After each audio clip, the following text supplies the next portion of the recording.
Coming up, a saga of two musicians that fell in love and put a band together. But the band broke up, and so did their romantic relationship.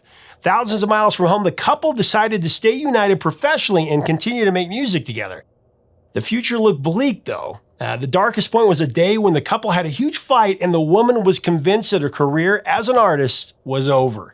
Suddenly, the man started playing a riff so riveting, so powerful, it shook the woman right out of her state of depression, and she started blurting out her deepest, darkest feelings, like a patient opening up to a psychiatrist. They knew that they had something really special, but when they showed it to music executives, they said, "There's no chorus and there's no hook." The musician's response to the suits would prove to be prophetic. The whole song is a hook. The story of a song that made them international superstars is coming up next on Professor of Rock. Hey music junkies, Professor of Rock, always here to celebrate the greatest artists and the greatest songs of all time.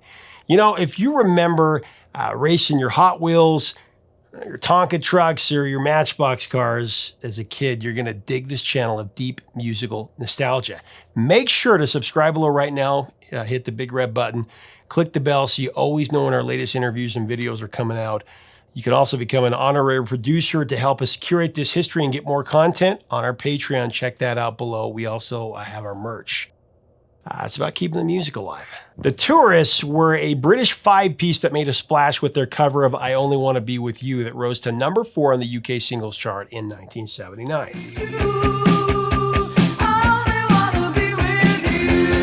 A year later, 1980, however, while the band was midway through a tour in Bangkok on their way to Australia, the Tourists broke up, and so did the romantic relationship between band members Annie Lennox and Dave Stewart. In a hotel room in Wagga Wagga, New South Wales, the city with the motto, City of Good Sports, Annie and Dave decided to forge ahead and to form a duo. They decided to call themselves Eurythmics, after a developmental technique for teaching music that Annie experienced as a child. So Eurythmics were signed by RCA, but their first album, In the Garden, released in 1981, bombed.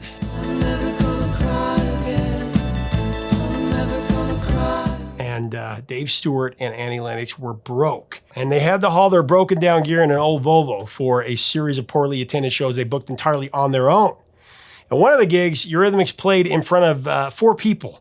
And afterward, they got caught in a snowstorm and they had to pull the car off the road. It was one of many storms that made the winter of 1981 one of the most punishing in British history. It was 6 in the morning and Annie, still reeling from the disbanding of the Tourists, sat in the car sobbing. The future of Eurythmics is in serious jeopardy.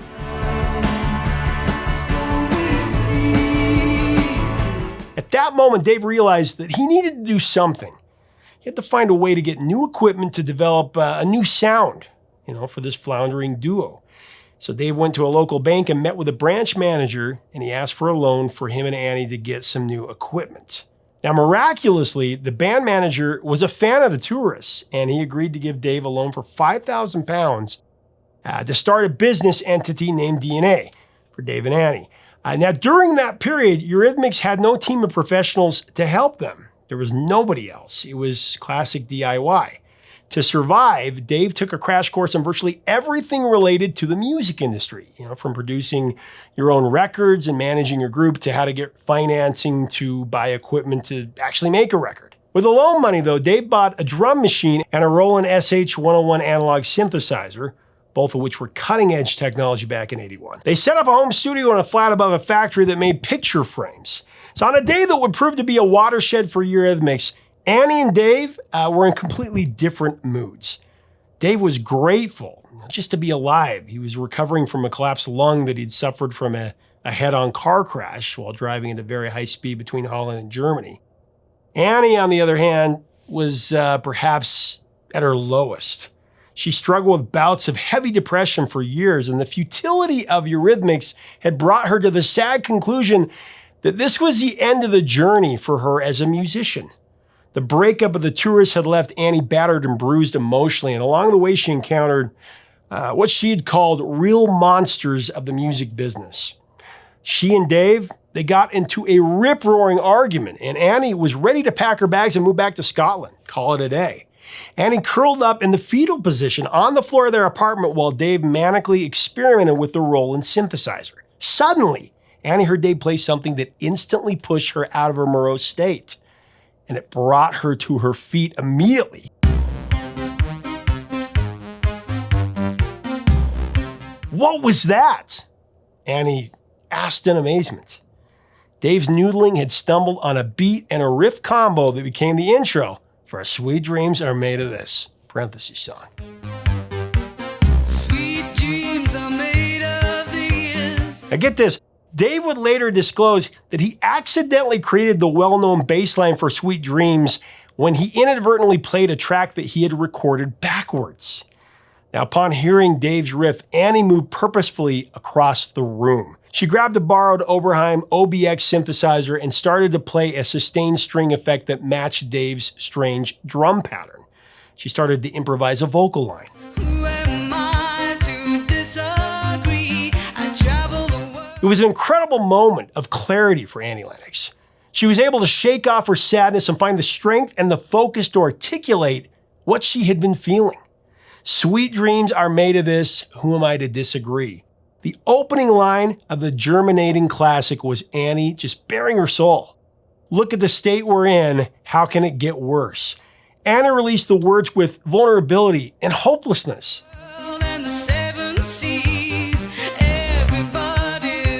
I've traveled the world in the 7 seas, everybody's looking for something. That was the second line that Annie revealed was about all of us being in a perpetual state of seeking. While one searches for happiness, there comes a need to survive the world. Annie wrote Sweet Dreams Are Made of This as a mantra, not a song.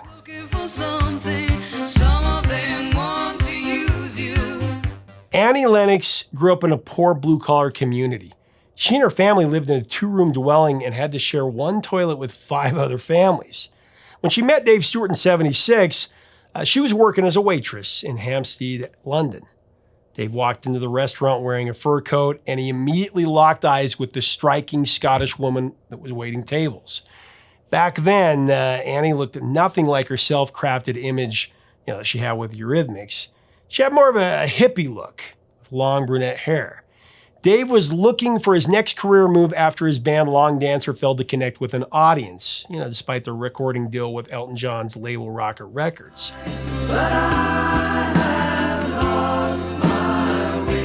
During that first meeting at the restaurant, Dave discovered that Annie was a classically trained musician that came to the Royal Academy of Arts in London to study flute, piano, and harpsichord. But she felt alienated by the posh culture of the academy that she couldn't relate to. She dropped out of school 2 weeks before her final exams, actually.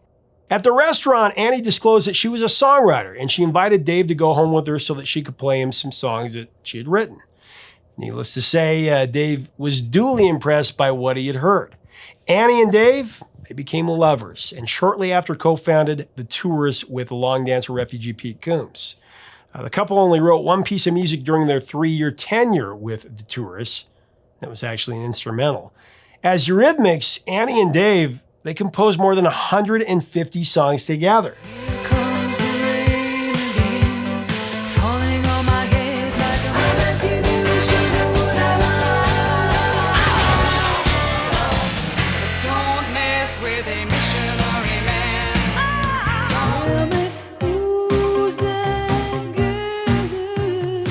The intensity between Dave's synth riff and Annie's cold, unbridled language gave Sweet Dreams such a compelling edge of authenticity.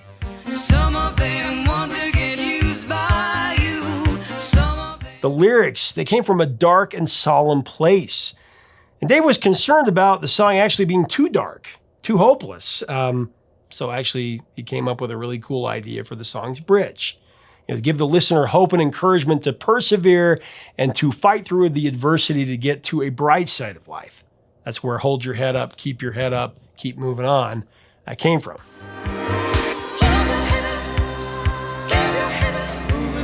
As we continue to break down this classic, I do want to thank our sponsor, Zenni Eyewear, the glasses I always wear on here. Yeah, I've become a bit of an eyewear aficionado because of Zenni. I love having assorted pairs of glasses, different looks, different colors, different shapes and styles. You can do the same without breaking the bank. Click on our info button right up here and get your perfect look.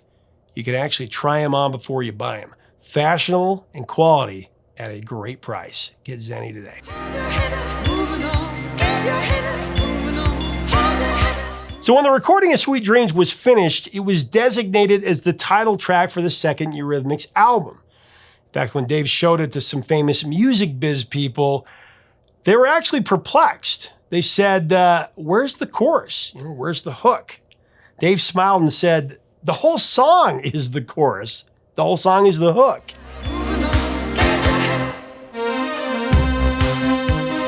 Well, needless to say, the album did drop on January 4th, 1983. But instead of elevating Eurythmics to the next level, the record started right where the first album had left off, with utter indifference. The first 3 singles from the LP were all stiffs. It appeared even with their revamped high-tech direction, Eurythmics were going to fade away forever.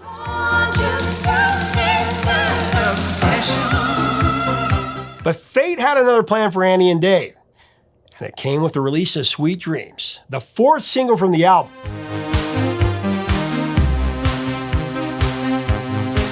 Now, this album was on life support, almost off the radar for RC Records. This is when a DJ discovered Sweet Dreams as an album cut. He fell in love with it. He decided to turn the listeners onto the song, and the reaction was incredible. RCA wasn't even planning on releasing a 4th single, and they just didn't get Sweet Dreams. But the reaction in Cleveland, it was too big to disregard, so RCA quickly drafted a promo plan that included making a video that they hoped would attract the attention of music television, MTV.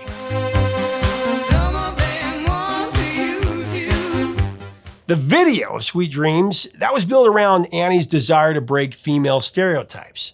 She wanted to present herself as an equal to Dave, for the woman to be equal to the man, the antithesis of a girl singer, a pop singer, in popular music. In the music video, Annie wore a business suit with her hair cropped short and dyed orange. The character she portrayed was that of a power broker, totally in control of the world around her.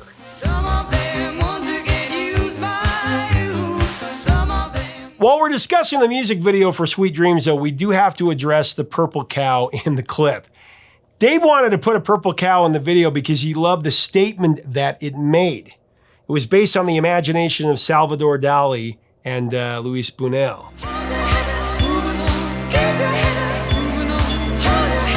So the cow represented something remarkable and surreal. It was a logistical nightmare to put a cow in the video, though. The band and production crew found a basement studio in London with an elevator that was big enough to transport the animal from the loading area to the video set.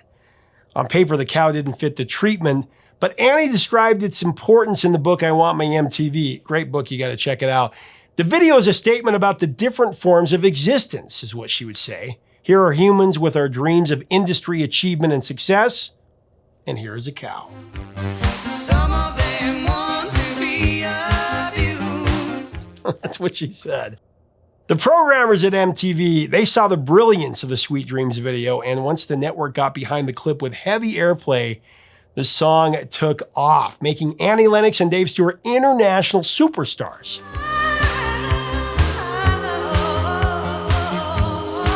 Sweet Dreams Are Made of This climbed to number 2 on the Billboard Hot 100. It stayed there for 4 weeks.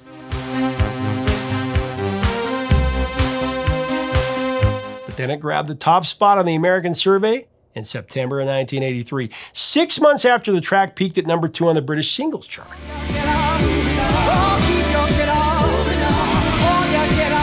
Annie Lennox became an unaffected sex symbol from there. The newfound pop culture attention, though, it made her feel vulnerable and strange. In her own words, Annie went from anonymity to full exposure. The world completely opened up for her, and she took full advantage of the spotlight, though. You remember when Annie dressed up like Elvis at the 1984 Grammy Awards.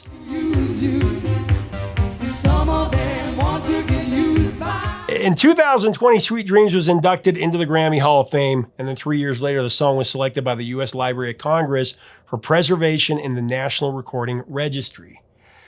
Just one of the defining tracks of the 80s, no question about it.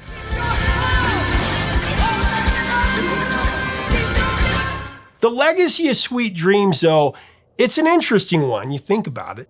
The embryo of the song was despondent and bleak, an unhappy time in Annie Lennox's life when she felt that she and Dave were lost in a dream world.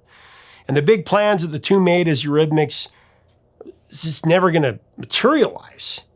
It was a song about emotional and spiritual abuse inflicted by a soulless record industry that Annie characterized in the first verse of the song. Some of them want to abuse you, some of them want to be abused. Some of them want to be abused. Yet, the audience, they heard a bright side to the track that broke uncharted territory, artistically and ideologically.